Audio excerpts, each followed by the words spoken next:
Hello friend, मैं प्रदीप शौकन आपका हमारे YouTube चैनल नीट बायोसाइंस पर हार्दिक स्वागत करता हूं। आपने हमें हमारी पिछली वीडियो पर बहुत अच्छा प्यार दिया। आप अपने प्यार को बनाए रखिए और हम आगे और नए नए टॉपिक के साथ आपसे कांटेक्ट में रहेंगे। आज हम डिस्कस करेंगे, हमने जो पिछले वीडियो के अंदर हमने जो डिस्कस किया था वो केमिकल काइनेटिक्स को हमने स्टार्ट किया था और हमने जो डिस्कस किया था वो रेट ऑफ रिएक्शन के बारे में डिस्कस किया था कि what is the rate of reaction और type of rate of reaction. और आज हम जो डिस्कस करेंगे factor affecting rate of reaction. जो हमने देखा है केमिकल काइनेटिक की डेफिनेशन के अंदर कि केमिकल काइनेटिक्स पिछली वीडियो में हमने देखा था कि it is the branch of chemistry which deals with the study of rate of reaction, factor influence the rate of reaction and mechanism of the reaction। तो आज हम जो डिस्कस करेंगे factor affecting rate of reaction. तो हम start करते हैं। पहला हमारे पास जो कौन सा फैक्टर है वो है नेचर ऑफ रिएक्टेंट। किसके बारे में बात करेंगे हम? Nature of reactant. देखो आपने क्या देखा है कि केमिकल रिएक्शन को हम किस टाइप से राइट करते हैं? Reactant converted into product. ये हमने देखा है कि रिएक्टेंट कन्वर्टेड इनटू प्रोडक्ट। तो अब हमें बात करनी किसकी? नेचर ऑफ रिएक्टेंट की।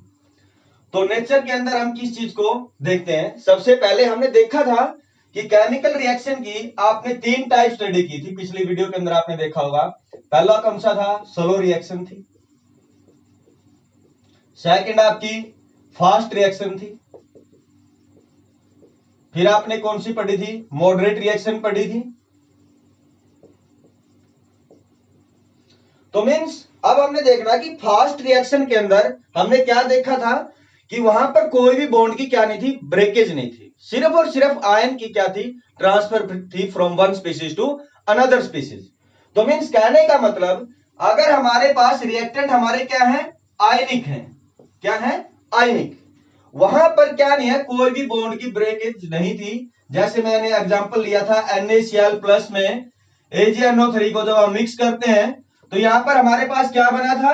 AgCl के white precipitate plus sodium nitrate, ये हमारे पास बना था। तो मींस जैसे हमने NaCl को और AgNO3 को मिक्स किया था तो उसी टाइम पे हमें क्या मिलना शुरू हो गया था? सिल्वर क्लोराइड के प्रेसिपिटेट मिलने हमें क्या हो गए थे? शुरू हो गए थे। मींस यहां पर क्या था? आयनिक रिएक्शन है। कौन सी रिएक्शन है? आयन। यहां पर सोडियम क्लोरीन के आयन है, ये सोडियम का हो गया, ये क्लोरीन का है, ये सिल्वर का है और ये नाइट्रेट का। तो मींस यहां पर आयन की क्या हुई थी? मूवमेंट हुई थी। ये क्या था? ये रिएक्शन क्या थी? बहुत जल्दी ऑब्टेन हो गई थी। मींस ये क्या थी? एक फास्ट रिएक्शन थी। सपोज करो अगर मैं यहां पर एग्जांपल ले लेता हूं N2 plus 3H2 that is converted into 2NH3।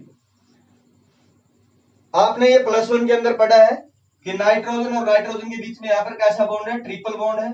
और हाइड्रोजन और हाइड्रोजन के बीच में कैसा बॉन्ड है? सिंगल। और ये आपने नाइट्रोजन के बारे में पढ़ा होगा। मींस इसके अंदर क्या है? कोवलेंट बॉन्ड है हर जगह। कैसे बॉन्ड है? कोवलेंट। मींस पहले तो यहां से बॉन्ड टूटेंगे, फिर हाइड्रोजन के बीच वाला बॉन्ड टूटेगा, फिर किसके बीच में आपका बॉन्ड फॉर्म होगा? नाइट्रोजन और हाइड्रोजन के बीच में बॉन्ड फॉर्म होगा। और ये सभी के सभी जो बॉन्ड है वो कैसे बॉन्ड है?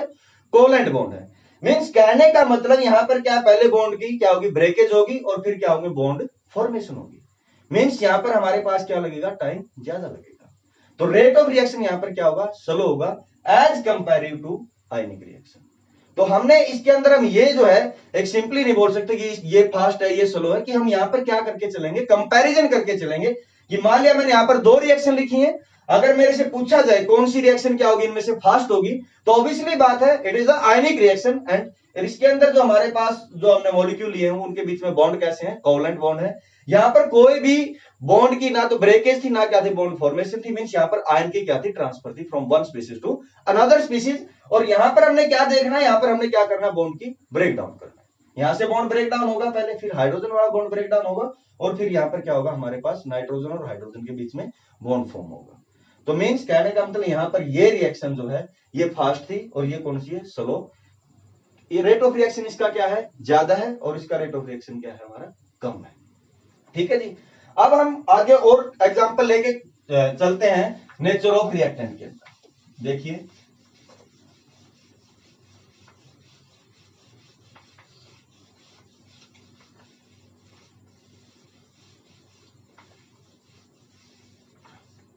एक हमारे पास हमने एग्जांपल लेते हैं NO प्लस में O2 that is converted into NO2, एक CO प्लस में O2 that is converted into CO2। इन दोनों के अंदर हमारे पास क्या है, कोवलेंट बॉन्ड है। कैसे बॉन्ड है, कोवलेंट बॉन्ड। लेकिन नाइट्रोजन और ऑक्सीजन वाले और कार्बन और ऑक्सीजन वाले बॉन्ड पे हमने क्या करना है, दोनों को कंपैरिजन करना है। यह आपने केमिकल बॉन्ड के बॉन्डिंग के अंदर पढ़ा हुआ है कि इनमें से कौन सा बॉन्ड क्या आपका स्ट्रॉन्ग है, कौन सा बॉन्ड हमारे पास क्या होगा, वीक होगा। जो बॉन्ड यहां पर जिस भी रिएक्टेंट के अंदर बॉन्ड क्या है जो इजिली ब्रेक डाउन हो सकते हैं, और प्रोडक्ट के बॉन्ड को जो प्रोडक्ट में बॉन्ड बनते हो इजिली क्या हो जाए, फॉर्म्ड हो जाए, तो वो रिएक्शन हमेशा क्या होंगी, हमारे पास फास्ट होंगी, और अनदर कौन सी होंगी, स्लो होंगी। तो ये हमने देखा है कि ये हमारे पास कौन सी है, फास्ट रिएक्शन है, और ये कौन सी हमारे पास, स्लो। तो मींस जो पहले वाली रिएक्शन है इसका रेट ऑफ रिएक्शन क्या होगा, हमारे पास ज्यादा होगा, और इसका रेट ऑफ रिएक्शन क्या होगा, हमारे पास कम होगा। अब हम नेचर ऑफ रिएक्टेंट के अंदर बहुत सारे एग्जांपल की हम क्या कर सकते हैं, बात कर सकते हैं। हम कुछ और एग्जांपल लेके चलते हैं। अब हम थोड़े जो और एग्जांपल लेके चलेंगे इसके अंदर। ये कई बार जो है क्वेश्चन के अंदर कॉम्पिटिटिव एग्जाम के अंदर पूछा जा सकता है कि मान लिया हमारे पास हमने क्या ले लिया, कोई भी होमोजीनियस रिएक्टेंट ले लिया। कैसे ले लिए, होमोजीनियस रिएक्टेंट। और एक हमने कौन सा ले लिया, हेट्रोजीनियस रिएक्टेंट।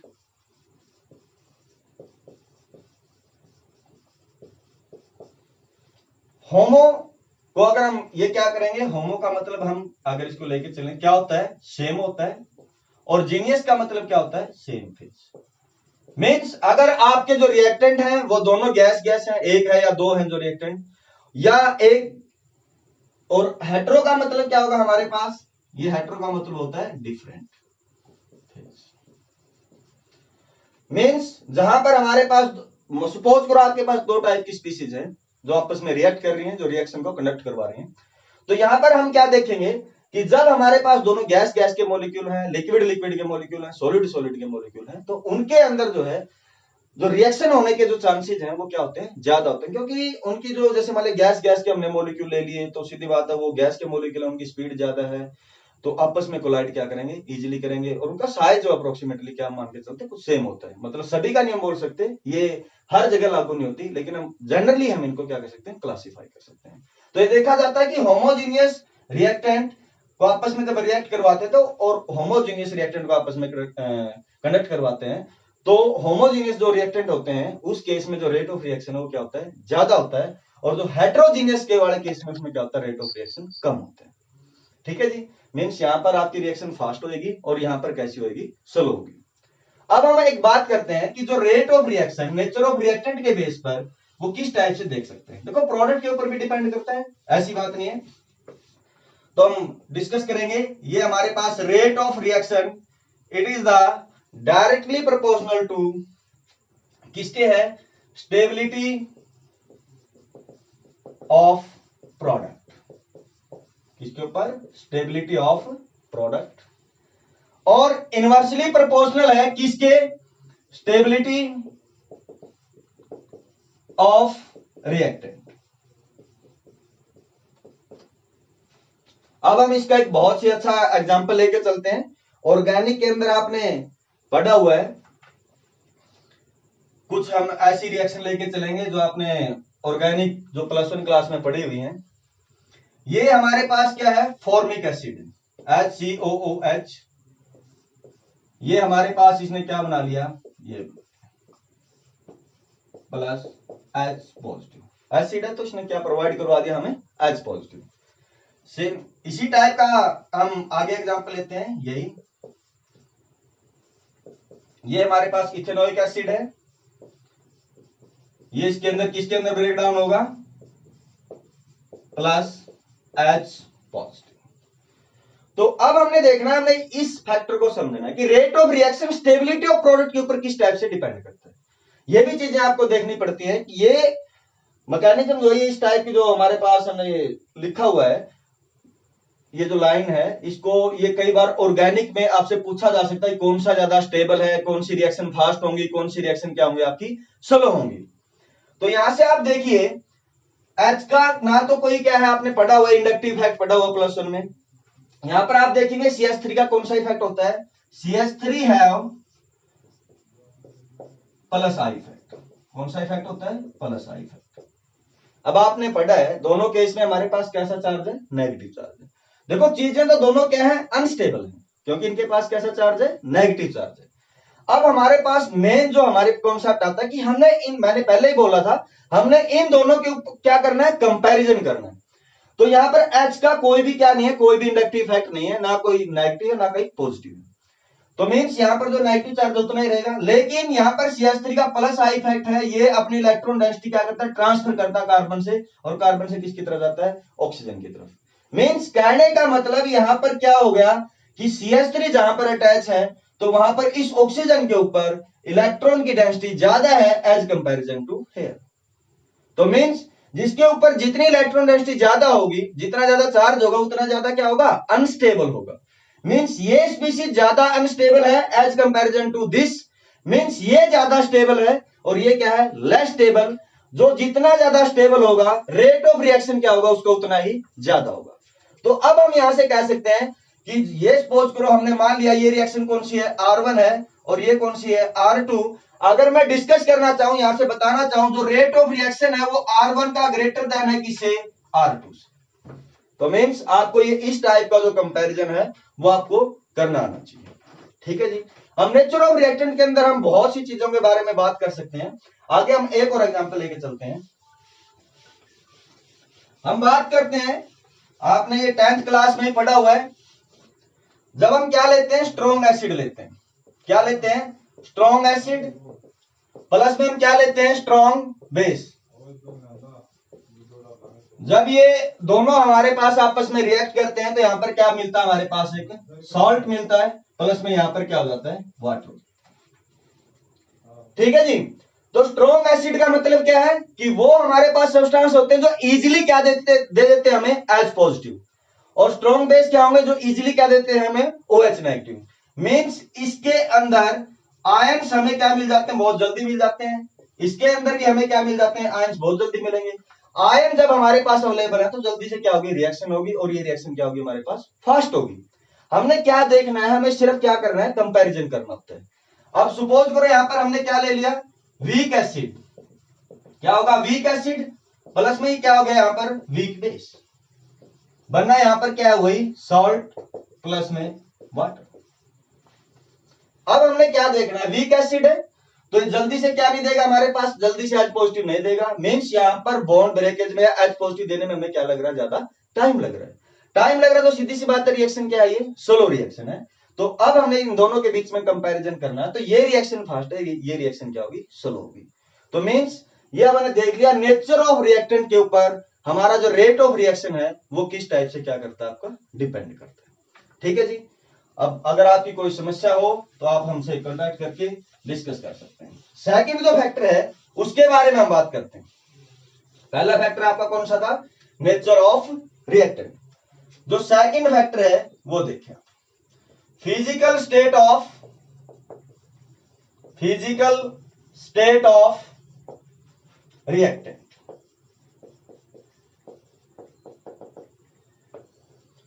ये आपने केमिकल रिएक्शन को लिखना है, reactant that is converted into product. ये हमारी क्या होगी, एक केमिकल रिएक्शन। अब हमने देखना है रिएक्टेंट, अगर मान लिया सपोज करो मैंने कोई भी रिएक्शन ले ली, A plus B that is converted into C। Suppose करो यहां पर दोनों के दोनों हमारे पास क्या से है, गैसियस। क्या है, गैस। अब गैस है, गैस के मॉलिक्यूल की आपको पता है काइनेटिक एनर्जी का अगर मैं ग्राफ देखना चाहूं तो क्या होता है, जो गैस के पार्टिकल उनकी ज्यादा होती है एज कंपैरिजन टू लिक्विड, और ये एज कंपैरिजन टू सॉलिड। आपको पता है काइनेटिक एनर्जी मींस क्या होगा हमारे पास, mv²। मास को आप छोड़ के चलो एक बार, ये मैं मान सकता हूं, कांस्टेंट कर दिया मान लिया हमने, तो वेलोसिटी के ऊपर डिपेंड करती है। मींस इसकी काइनेटिक एनर्जी ज्यादा होने का मतलब क्या है, या इसकी वेलोसिटी क्या है, ज्यादा है, क्योंकि गैस के पार्टिकल के अंदर क्या नहीं है, कोई भी इंटरमोलिकुलर फोर्सेज नहीं है, लेस है ही नहीं, ये मान के चलो।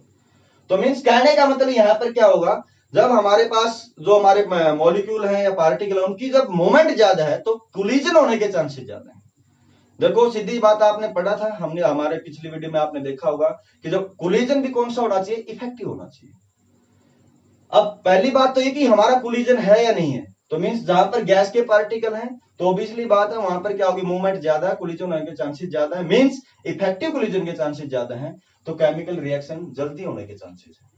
लिक्विड के अंदर जो इंटरमोलिकुलर फोर्स है वो थोड़ा डेवलप हो जाता है, तो उसके अंदर मूवमेंट इतनी ज्यादा नहीं होती एज कंपैरिजन टू गैस। यहां पर हम क्या करेंगे, कंपैरिजन करेंगे, ठीक है जी।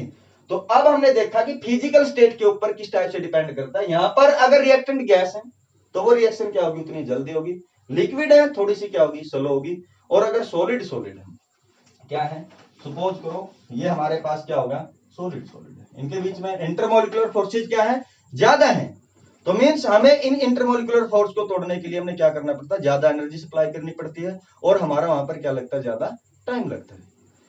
तो इसलिए जो सॉलिड केस में वो क्या है, सबसे कम है। तो मींस जो रेट ऑफ रिएक्शन अगर हमारे पास अगर क्या है, अगर गैस के हमारे पास रिएक्टेंट है तो उस केस में ज्यादा है, लिक्विड वाले में थोड़ा सा क्या है, कम है, और सॉलिड वाले में क्या है, सबसे कम है, ठीक है जी।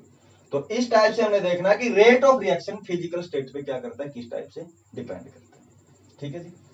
अब हमारे पास नेक्स्ट जो फैक्टर है जो इफेक्ट करता है किसके ऊपर, रेट ऑफ रिएक्शन। तो हमारे पास जो थर्ड फैक्टर है जिसके ऊपर जो रेट ऑफ रिएक्शन वो डिपेंड करता है, वो कौन सा है, intensity of light, intensity of light, ठीक है जी। अब आपने देखा है कि बहुत सारी रिएक्शन ऐसी हैं जो डार्क उसमें नहीं होती, उनके लिए हमारे पास लाइट जरूरी होती है, जैसे H2 प्लस में Cl2 that is converted into 2HCl। आपने देखा है कि हमारे पास ऐसी बहुत सारी रिएक्शन होती है जहां पर लिखा होता है H-nu, ये किसको शो करता है, ये लाइट को शो करता है, ये क्या है, एक फोटोन की एनर्जी है। तो कहने का मतलब हमारे पास क्या है कि जो फोटोकेमिकल रिएक्शन है या फोटो सेंसिटिव रिएक्शन है, फोटोकेमिकल रिएक्शन जो वो रिएक्शन होती है जो किसकी प्रेजेंस में होती है, light. Photo stand for photons, means यहां पर क्या हो गया आपका, लाइट, जो लाइट की प्रेजेंस में हमारे पास क्या होती है, रिएक्शन होती है। तो उन रिएक्शन के लिए जो इंटेंसिटी ऑफ लाइट का क्या इंपैक्ट पड़ता है, उनका रेट ऑफ रिएक्शन में किस टाइप से क्या होंगी, वो अफेक्ट करती है। अगर मैं इसी रिएक्शन की बात करूं तो ये डार्क में नहीं होगी, लेकिन अगर मैं यहां पर क्या डाल दूंगा, लाइट डाल दूंगा, तो ये रिएक्शन क्या हो जाती है, हमारे पास कंडक्ट हो जाती है। तो मींस हमने यहां पर क्या देखा, इंटेंसिटी ऑफ लाइट का भी क्या पड़ता है, फर्क पड़ता है किसके ऊपर, रेट ऑफ रिएक्शन के ऊपर। कि जैसे जैसे हम इंटेंसिटी बढ़ाएंगे, तो इंटेंसिटी बढ़ाने का मतलब क्या है कि जैसे जैसे हम क्या बढ़ाएंगे, इंटेंसिटी बढ़ाएंगे, उससे हमने क्या बढ़ाना है, नंबर ऑफ फोटॉन्स बढ़ाएंगे। क्या बढ़ाएंगे, नंबर ऑफ फोटॉन्स, मतलब उसकी जो एनर्जी है वो क्या हो जाएगी, NH-nu। ये n यहां पर क्या है, नंबर ऑफ फोटोन। तो इसके ऊपर क्या करते हैं, डिपेंड करते हैं कि जैसे जैसे मान लिया हमने लाइट की इंटेंसिटी बढ़ाई, तो मान लिया सपोज करो 60 वाट है किसी लाइट की इंटेंसिटी, तो 60 वाट का हमने बल्ब लिया, उसकी इंटेंसिटी कम है, 100 वाट का हम बल्ब लेंगे, उसकी इंटेंसिटी और क्या हो जाएगी, ज्यादा। मींस कहने का मतलब वहां पर हम क्या बढ़ा रहे हैं, नंबर ऑफ फोटॉन्स बढ़ा रहे हैं। नंबर ऑफ फोटॉन्स बढ़ेंगे तो एनर्जी क्या करेगी, ज्यादा होगी, और यहां पर जो बॉन्ड को ब्रेकेज के लिए जो एनर्जी चाहिए उसके सुफिशिएंट हो जाएगी, बॉन्ड ब्रेक डाउन हो जाएंगे इजिली। जितने जल्दी बॉन्ड ब्रेक डाउन होंगे और उतने जल्दी हमारे पास यहां पर क्या होंगे, बॉन्ड फॉर्मेशन होगी। अब जो इस टाइप की रिएक्शन है यहां पर होती है हमारे पास होमोलिसिस। क्या होती है, होमोलिसिस। होमोलिसिस क्या होता है, वो प्रोसेस जिसके अंदर यहां पर जो बॉन्ड है ये इक्वली क्या हो जाएगा, डिसोसिएट। दो इलेक्ट्रॉन होते हैं, एक क्लोरीन के पास जाएगा, एक किसके पास, यहां पर क्या बनेंगे आपका, रेडिकल। जब हम मैकेनिज्म का डिस्कस करेंगे तो हम वहां पर 2-3 एग्जांपल ऐसे लेके चलेंगे जो फोटोकेमिकल रिएक्शन के होंगे और जिनका मैकेनिज्म किसके होगा, थ्रू फ्री रेडिकल। ठीक है जी। तो मीन्स यहाँ पर जो ये बॉन्ड तोड़ने के लिए, इसकी होमोलिसिस करने के लिए हमें किसकी जरूरत होती है, एनर्जी की जरूरत होती है। तो वो हम हमारे पास कहां से आएगी, इंटेंसिटी ऑफ लाइट से आएगी। तो ठीक है जी, जहां पर हम जितनी ज्यादा इंटेंसिटी डालेंगे बॉन्ड उतने ही जल्दी क्या होंगे, यहाँ पर ब्रेक होंगे या होमोलाइज होंगे, तो उतनी जल्दी हमारे पास क्या होगी, रिएक्शन होगी। तो कहने का मतलब जो जनरली हम बात करते हैं rate of reaction, it is a directly proportional of intensity of light. जितनी ज्यादा इंटेंसिटी ऑफ लाइट होगी रेट ऑफ रिएक्शन भी क्या होगा, उतना ही ज्यादा होगा। ठीक है जी। अब हम जो हमारे पास जो नेक्स्ट फैक्टर है वो देखते हैं। फोर्थ फैक्टर,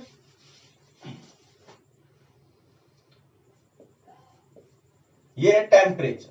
बहुत ही इंपॉर्टेंट फैक्टर है ये, कि टेम्परेचर का रेट ऑफ रिएक्शन के ऊपर क्या इंपैक्ट होगा। देखो जी, मैं पहले इसकी थोड़ी सी डिस्कस कर लेता हूं। आपने पढ़ा है कि kinetic energy directly proportional to temperature, mv square directly proportional to temperature. Suppose करो हमने मास क्या आ गया वहां पर constant, velocity directly proportional to temperature. Mean जैसे जैसे हम टेम्परेचर बढ़ाएंगे वेलोसिटी ऑफ पार्टिकल, कौन से पार्टिकल, कौन सी स्पीसीज की हम बात कर रहे हैं, यहां पर हम reactant converted into product, in reactant की बात कर रहे हैं। जैसे जैसे हम टेम्परेचर बढ़ाएंगे वेलोसिटी जो रिएक्टेंट के पार्टिकल्स हैं उनकी बढ़ेगी, स्पीसीज की, और वहां पर क्या होगा, कोलिजन के चांसेस क्या होंगे, उतने ही ज्यादा होंगे। तो मीन्स कहने का मतलब जैसे हम टेम्परेचर बढ़ाते हैं तो kinetic energy of the molecule क्या हो रही है, इंक्रीज हो रही है। तो सीधी सी बात है वहां पर वेलोसिटी ज्यादा होगी, तो वहां पर कोलिजन होने के चांसेस क्या होंगे, उतने ही ज्यादा होंगे। जितने ज्यादा चांसेस होंगे सीधी सी बात है रिएक्शन उतनी क्या होगी, स्पीड अप होगी। तो ये माना जाता है कि every rise of 10 degree Celsius हमारे पास जो रेट ऑफ रिएक्शन है वो क्या हो जाता है, डबल हो जाता है। कुछ केस में क्या भी हो सकता है, ट्रिपल भी हो सकता है। ये फैक्टर को हम बाद में जो यूनिट के लेटर हम इसके बारे में डिटेल से बात करेंगे, जब हम वहां पर आर्हेनियस इक्वेशन के बारे में बात करेंगे, उस टाइम पे हम टेम्परेचर को थोड़ा सा क्या करेंगे, डिटेल में पढ़ेंगे। लेकिन थोड़ा सा आपको ब्रीफली समझना है। तो यहाँ पर क्या, जैसे जैसे हम टेम्परेचर बढ़ाएंगे तो वहां पर जो velocity of the particle, energy particle की क्या होगी, बढ़ेगी। एनर्जी बढ़ेगी तो सीधी सी बात बॉन्ड क्या हो जाएंगे, इजिली ब्रेक डाउन हो जाएंगे, इंटरमोलिकुलर डिस्टेंस ज्यादा हो जाएगी, और इंटर पार्टिकल जो हमारे पास फोर्सेज है वो क्या हो जाएंगे, कम हो जाएंगे, बॉन्ड जल्दी ब्रेक डाउन होंगे, तो रेट ऑफ रिएक्शन क्या होगा, आपका ज्यादा होगा। ये माना जाता है नॉर्मली 10 डिग्री सेल्सियस के बाद तो हमारे पास क्या है, जो आपका रेट ऑफ रिएक्शन है वो क्या होता है, डबल हो जाता है। कुछ केसेस में क्या हो जाता है, ट्रिपल भी हो जाता है। तो नेक्स्ट जो हमारे पास फैक्टर है वो है प्रेजेंस ऑफ कैटलिस्ट। क्या है, प्रेजेंस ऑफ कैटलिस्ट।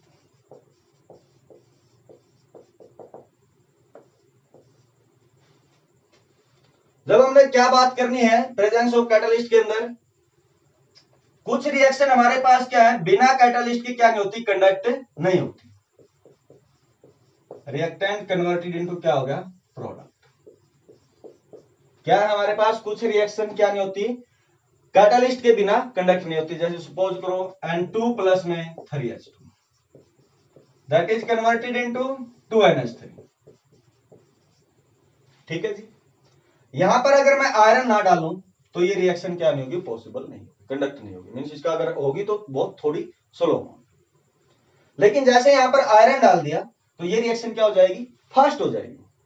जैसे आयरन, देखो यहां पर आयरन क्या हो गया, हमारे पास एक कैटलिस्ट हो गया। आपने पढ़ा कैटलिस्ट हमारे पास दो टाइप के होते हैं, एक तो पॉजिटिव कैटलिस्ट होते हैं, कौन से होते हैं, नेगेटिव।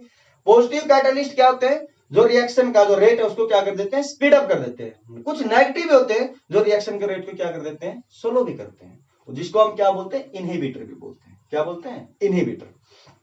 तो क्या करते हैं ये एक्चुअल में, अब आप लेटर ऑन इसके बारे में ही पढ़ेंगे, लेकिन मैं यहाँ पर थोड़ा सा बता देता हूं। ये सपोज करो इस टाइप से रिएक्टेंट जो है वो कन्वर्ट होते हैं इसके अंदर, आपके प्रोडक्ट के अंदर। ये हमारे पास क्या हो गए, रिएक्टेंट, और ये क्या हो गया, आपके प्रोडक्ट। ये नहीं कि यहां से रिएक्टेंट डायरेक्ट किसके अंदर कन्वर्ट हो जाएंगे, प्रोडक्ट के अंदर, नहीं। इनका क्या होता है, ट्रांजिशन स्टेट होती है, एक कॉम्प्लेक्स बनता है जिसकी एनर्जी सबसे ज्यादा होती है। क्या होती है वहां पर? इसकी एनर्जी सबसे ज्यादा। यहां से लेकर यहां तक जो एनर्जी उसको आप क्या बोलोगे? Threshold energy. और यहां से लेकर यहां तक हमारे पास जो जाएगी उसको आप क्या बोलोगे? Activation energy. क्या बोलोगे? Activation energy. ठीक है जी। जब हम कैटालिस्ट की प्रेजेंस होती है तो वैसे ये नॉर्मल रिएक्शन होती है। जब कैटालिस्ट की प्रेजेंस होती है तो कैटालिस्ट क्या करता है? इस रिएक्शन के पाथ को ही चेंज कर देता है। क्या कर देता है? रिएक्शन के पाथ को चेंज कर देता है। मींस पहले ट्रांजिशन स्टेट यहां थी, अब ट्रांजिशन स्टेट कहां पर आ जाएगी? यहां पर। तो कहने का मतलब इन प्रेजेंस ऑफ कैटालिस्ट क्या हो जाएगा? इन प्रेजेंस ऑफ कैटालिस्ट जो एक्टिवेशन एनर्जी क्या हो जाएगी? जो एक्टिवेशन एनर्जी है वो क्या हो जाएगी? कम हो जाएगी। एक्टिवेशन एनर्जी कम होगी तो थोड़ी सी एनर्जी देने के बाद हमारे पास रिएक्टेंट किस में कन्वर्ट हो जाएंगे? प्रोडक्ट के अंदर। तो मींस अगर क्या होता है कि कैटालिस्ट आपके रिएक्शन के पाथ को चेंज कर देता है, उसकी एक्टिवेशन एनर्जी को क्या कर देता है? कम कर देता है। तो कम करेगा तो सीधी बात है रिएक्शन क्या होगी? पहले से जल्दी कंडक्ट होगी। तो means in the presence of catalyst rate of reaction generally क्या होता है? इंक्रीज होता है। कुछ केसेस में क्या भी हो सकता है? डिक्रीज भी हो सकता है। अब अगर हम मैकेनिज्म के अंदर देखेंगे, जब हम आगे पढ़ेंगे मैकेनिज्म ऑफ रिएक्शंस के बारे में, तो वहां पर क्या होता है? ये जैसे सपोज करो यहां पर ये आयरन है, इस केस में ये क्या करेगा? नाइट्रोजन के कंटेंट को अपने सरफेस पे लेके आएगा और हाइड्रोजन के। तो मींस ये आपस में क्या आ जाएंगे? नजदीक नजदीक आएंगे। कोलिजन होने के चांसेस क्या होंगे? ज्यादा होंगे। और रिएक्शन क्या होगी? इजीली जल्दी क्या हो जाएगी? कंडक्ट हो जाएगी। जैसे एक मैं आपको एग्जांपल बताता हूं कॉन्टैक्ट प्रोसेस का, जहां पर क्या होता है? सल्फर डाइऑक्साइड रिएक्ट करती है। सल्फर डाइऑक्साइड रिएक्शन हो गया, यहां पर ये बन गया हमारे पास SO3। ये जो प्रेजेंस होती है नाइट्रिक ऑक्साइड की प्रेजेंस में होती है। एक्सपेरिमेंटल ये देखा गया कि रेट ऑफ रिएक्शन वो डायरेक्टली प्रोपोर्शनल है इसके कंसंट्रेशन ऑफ नाइट्रिक ऑक्साइड। तो मींस कहने का मतलब कई बार क्या होता है, जो रेट ऑफ रिएक्शन है वो हमारे पास जो हमारे कैटालिस्ट हैं उनके अमाउंट के ऊपर भी क्या कर जाता है? डिपेंड कर जाता है। कि ये हमने देखा इसके अंदर प्रेजेंस ऑफ कैटालिस्ट क्या कर देता है? हमने दो चीजें सीखी हैं। एक तो क्या करता है? इनको रिएक्टेंट मॉलिक्यूल को सरफेस प्रोवाइड करवाता है जहां पर वो नजदीक नजदीक आएंगे और कोलिजन होने के चांसेस क्या होंगे? उतने ज्यादा होंगे। आपकी रिएक्शन क्या होगी? उतनी फास्ट होगी। दूसरा हमने देखा है कि रिएक्शन के पाथ को क्या कर देता है? ये कम कर देता है। जैसे सपोज करो आप कहीं घूमने गए हुए हो, उस एरिया का आपको ज्यादा नॉलेज नहीं है। अगर वहीं का कोई आदमी आपको मिल जाता है, आप सोचो आपने ट्रैवल करके जाना पड़ता है एक जगह पर 100 किलोमीटर घूम के आना पड़ता है, और अगर वहां पर कोई आदमी खड़ा वहीं का लोकल, वो आपको क्या बता देता है? शॉर्टकट बता देता है। तो मींस वो क्या कर लेते हैं? उसने आपका क्या कर दिया? पाथ चेंज कर दिया। पाथ चेंज करेगा तो आप अपनी जो है अपनी पोजीशन पर वहां पर क्या, जहां पर आपको जाना, आप क्या जाएंगे? जल्दी जाएंगे। मींस वही सेम केस यहां होता है कि जो आपका कैटालिस्ट की जो प्रेजेंस होती है वो क्या करती है? आपके जो रिएक्शन का पाथ होता है उसको क्या कर देते हैं? चेंज कर देते हैं। ठीक है जी, जिससे आपकी रिएक्शन क्या हो जाती है? आपकी फास्ट हो जाती है। हमारे पास जो नेक्स्ट फैक्टर है वो क्या है? Surface area of reactant. क्या है? Surface area.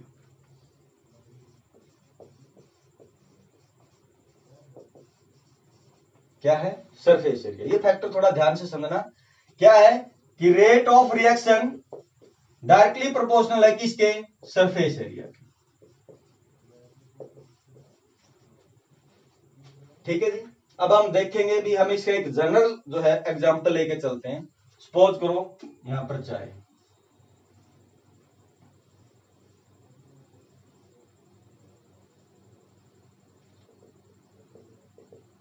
हमने बना लिया। मान लिया हमने यहां पर क्या ले लिया? हॉट वाटर ले लिया।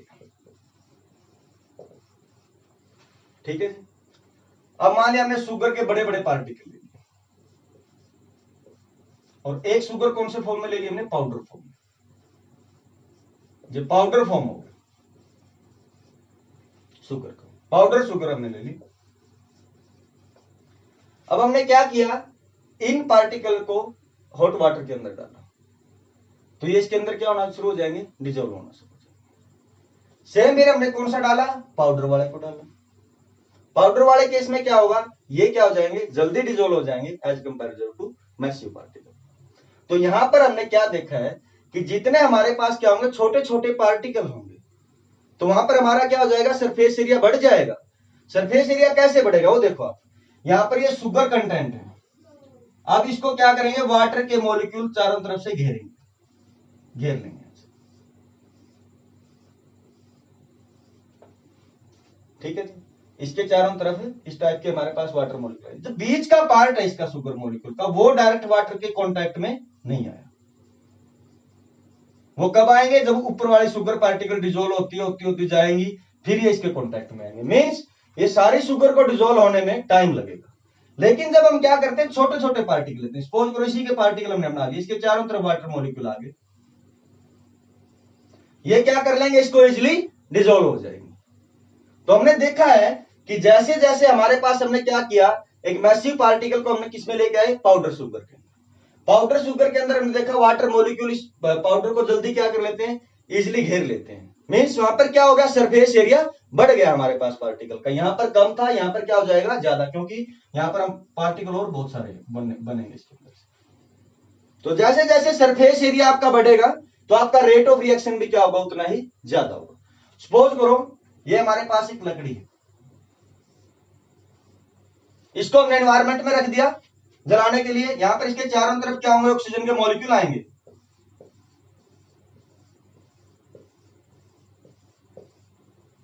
पहले ऊपर की लकड़ी जलेगी, फिर धीरे धीरे आपकी अंदर की तरफ जाएगी। मीन्स इसको पूरी को जलने में क्या लगेगा, बहुत ज्यादा टाइम। लेकिन मैं अगर इसी के छोटे छोटे पार्टिकल बना लेता हूं, तो यहां पर ऑक्सीजन के मॉलिक्यूल इसको घेरेंगे और ये इजीली क्या हो जाएंगे, सभी पार्टिकल एक साथ जल जाएंगे। तो ये भी क्या थी, एक रिएक्शन थी। मींस जैसे हमने सरफेस एरिया हम बढ़ाते हैं रिएक्टेंट का, ये हम मोस्टली किसके अंदर बात करते हैं, सॉलिड के अंदर बात करते हैं। किसके अंदर बात करते हैं, सॉलिड के अंदर। कि जैसे जैसे हमारे पास क्या होगा, सरफेस एरिया, जब हम एक मैसिव पार्टिकल को स्मॉल पार्टिकल के अंदर कन्वर्ट करते हैं, तो वहां पर सरफेस एरिया क्या हो जाता है, बढ़ जाता है। सरफेस एरिया बढ़ेगा, आपने यहां पर डिजोल्व होने में भी देखा और ये जलने में भी देखा। तो वहां पर क्या हो जाता है, हमारे पास जितना सरफेस एरिया ज्यादा होगा, आपका रेट ऑफ रिएक्शन भी क्या होगा, उतना ही ज्यादा। और लास्ट एंड इंपॉर्टेंट फैक्टर, वो आपका कौन सा फैक्टर है, जो बहुत इंपॉर्टेंट है, आगे जिसके यूनिट में हमने बहुत ज्यादा डिस्कस करना है जिसके बारे में, वो है कंसंट्रेशन ऑफ रिएक्टेंट। कौन सा है, concentration of reactant.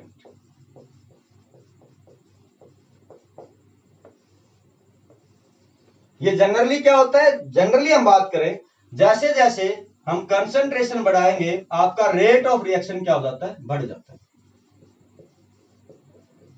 Concentration of reactant, ठीक है जी। तो जैसे हम कंसंट्रेशन बढ़ाएंगे, आपका क्या होगा, रेट ऑफ रिएक्शन बढ़ेगा। इसको आप किसी भी टाइप से समझ सकते हैं। देखिए कि जैसे आपकी कंसंट्रेशन ज्यादा होगी, तो नंबर ऑफ पार्टिकल्स क्या है, ज्यादा है। नंबर ऑफ पार्टिकल ज्यादा होंगे, तो वहां पर इफेक्टिव क्लूजन होने के चांसेस क्या हो जाएंगे, ज्यादा हो जाएंगे। तो आप कह सकते हैं कि आपका रेट ऑफ रिएक्शन क्या करेगा, इंक्रीज करेगा। कई बार ऐसा होता है कि आपकी क्वांटिटी इतनी ज्यादा होगी कि पार्टिकल आपके मूव ही नहीं कर पाए, तो उस केस के अंदर आपकी जो कंसंट्रेशन अगर इतनी ज्यादा हो जाती है, तो उस केस में आपका रेट ऑफ रिएक्शन क्या हो जाता है, कम हो जाता है। ठीक है जी। जैसे जैसे हम क्या करेंगे, कंसंट्रेशन को बढ़ाएंगे, रिएक्टेंट की कंसंट्रेशन को, आपका रेट ऑफ रिएक्शन आपका बढ़ेगा। आपने ये, मैंने एक पिछली वीडियो के अंदर आपका एक एग्जांपल भी करके दिखाया था, एक्सपेरिमेंटल जो हमने उसको डिस्कस किया था। उस केस में हमने क्या देखा था कि जैसे स्टार्टिंग में जो रिएक्टेंट की कंसंट्रेशन ज्यादा है, तो आपका रेट ऑफ रिएक्शन भी क्या था, ज्यादा था। और जैसे जैसे कंसंट्रेशन ऑफ रिएक्टेंट टाइम के साथ साथ क्या होती है, आपकी डिक्रीज करती जाती है। उस केस के अंदर आपका जो रेट ऑफ रिएक्शन है, वो ग्रेजुअली क्या कर रहा था, आपका डिक्रीज कर रहा था। तो मींस यहां पर क्या है कि आपका जो रेट ऑफ रिएक्शन है, वो किसके ऊपर डायरेक्टली प्रोपोर्शनल है, इन जनरली किसके ऊपर, कंसंट्रेशन ऑफ रिएक्टेंट के ऊपर। कि जैसे जैसे हम कंसंट्रेशन बढ़ाएंगे, आपका रेट ऑफ रिएक्शन क्या करेगा, आपका बढ़ता चलेगा। ठीक है जी। जैसे हम इसका एक एग्जांपल लेके चलते हैं। सपोज करो आपका एक रिएक्टेंट है, ये कन्वर्ट हो गया किसके अंदर, प्रोडक्ट के अंदर। वही लकड़ी वाली बात है कि मान लिया हमने यहां पर एक लकड़ी ले ली और यहां पर किसकी प्रेजेंस होनी चाहिए, ऑक्सीजन की। अगर मैं इसको एनवायरमेंट में जला रहा हूं, तो वहां पर ऑक्सीजन की जो हमारे पास मात्रा है, वो कितनी है, 20%। लेकिन अगर मैं यहाँ पर 100% ऑक्सीजन मीन्स ऑक्सीजन की जो कंसंट्रेशन को मैं बढ़ा देता हूं, तो ये लकड़ी है वो क्या जाती है, उतनी जल्दी जल जाती है। तो कहने का मतलब जैसे जैसे हम कंसंट्रेशन ऑफ रिएक्टेंट को क्या करेंगे, इंक्रीज करेंगे, तो हमारा जो रेट ऑफ रिएक्शन है वो क्या कर रहा है, इंक्रीज कर रहा है। तो अब हम आगे जो कुछ फैक्टर देखते हैं, जैसे पहला क्या हो सकता है, rate of reaction can be increase with increasing in concentration of reactant. ठीक है जी।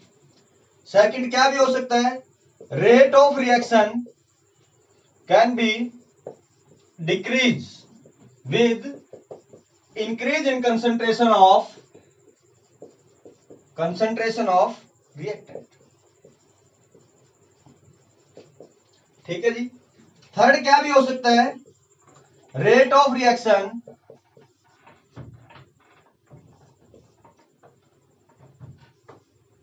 जो हमारे पास जो थर्ड क्या हो सकता है, rate of reaction may be unaffected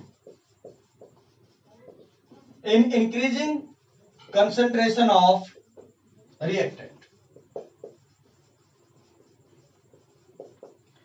और फोर्थ क्या हो सकता है कि जो आपका रेट ऑफ रिएक्शन है वो रिएक्टेंट की जो कंसंट्रेशन है उसकी जो सभी जो हम रिएक्टेंट ले रहे हैं केमिकल रिएक्शन के अंदर, उनकी सभी की कंसंट्रेशन पे भी डिपेंड कर सकता है, उनमें से कुछ पार्टिकल के ऊपर डिपेंड कर सकता है। जैसे हम एक एग्जांपल लेके चलते हैं,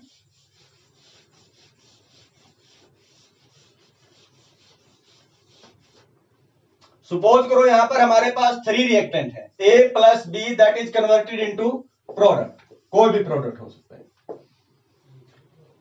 क्या हो सकता है, अगर मैं A की कंसंट्रेशन को इंक्रीज करूं, रेट ऑफ रिएक्शन क्या हो सकता है, इंक्रीज हो सकता है। B की कंसंट्रेशन को इंक्रीज करूं तो भी क्या हो सकता है, इंक्रीज हो सकता है। C की कंसंट्रेशन को इंक्रीज करूं तो भी क्या हो सकता है, हमारे पास रेट ऑफ रिएक्शन इंक्रीज हो सकता है। या क्या भी हो सकता है कि जैसे मैंने A की कंसंट्रेशन को इंक्रीज किया तो रेट ऑफ रिएक्शन हमारा क्या हो सकता है, डिक्रीज। B की इंक्रीज किया तो क्या कर सकता है, इंक्रीज। और अगर C की कंसंट्रेशन को इंक्रीज करता हूं तो क्या हो सकता है, वहां पर कोई भी इफेक्ट ना पड़े। ठीक है जी। सम टाइम हमारे पास क्या हो सकता है, rate of reaction can be depend upon concentration of product. ठीक है। कई बार क्या भी हो सकता है कि मान लिया मैं इसकी कंसंट्रेशन को करूं डबल, रेट ऑफ रिएक्शन इसका बढ़ जाए कितना गुना, 4 गुना। स्केयर पे भी डिपेंड कर सकता है, क्यूब पे भी डिपेंड कर सकता है, इसका अंडर रूट भी हो सकता है, तो ये कुछ भी हो सकता है। ये सारी की सारी चीजें क्या होती हैं, एक्सपेरिमेंटल होती हैं। क्या होती हैं हमारी सारी चीजें, एक्सपेरिमेंटल। लेकिन अगर हम जनरली बात करें, जनरली हम ये कह सकते हैं कि आपका जो रेट ऑफ रिएक्शन है, जनरली की बात कर रहा हूं मैं, वो क्या होता है, कंसंट्रेशन ऑफ रिएक्टेंट। इसी के साथ हमारा ये टॉपिक यहां पर क्या होता है, समाप्त होता है। आज हमने जो डिस्कस किया है वो क्या डिस्कस किया है, factor affecting the rate of reaction. ठीक है जी। अब हम इससे कुछ रिलेटेड क्वेश्चन करते हैं जो आपको करने हैं, जिनका आपको आंसर देना है कमेंट बॉक्स के अंदर। आज हमने जो टॉपिक डिस्कस किया है वो है factor affecting rate of reaction. इसके अंदर हमने ये देखा है कि टेम्परेचर का रेट ऑफ रिएक्शन के ऊपर क्या इफेक्ट है, कैटलिस्ट का उसके ऊपर क्या इफेक्ट है, और इंटेंसिटी ऑफ लाइट का क्या इफेक्ट है रेट ऑफ रिएक्शन के अंदर, नेचर ऑफ रिएक्टेंट का क्या इफेक्ट है, सरफेस एरिया क्या इफेक्ट है, कैटलिस्ट का क्या इफेक्ट है, और लास्ट में हमने देखा था क्या, कंसंट्रेशन ऑफ रिएक्टेंट का रेट ऑफ रिएक्शन के ऊपर क्या है, इफेक्ट क्या है। आज हमने आपके लिए क्वेश्चन है, ये क्वेश्चन यहाँ पर आप फिनोल है, ये यहाँ पर फिनोक्साइड आयन बनाते हैं। दूसरा यहाँ पर हमने यहाँ पर अमीन ग्रुप लगा दिया, तो यहाँ पर ये इस टाइप से जो स्पीशीज बनती है। तो हमने ये हमारे पास 2 रिएक्शन है, फर्स्ट और सेकंड। अब हमें ये चेक करना है इन दोनों में से कौन सा जल्दी रिएक्ट करेगा, मींस फर्स्ट और सेकंड रिएक्शन में से रेट ऑफ रिएक्शन किसका ज्यादा है। Thank you.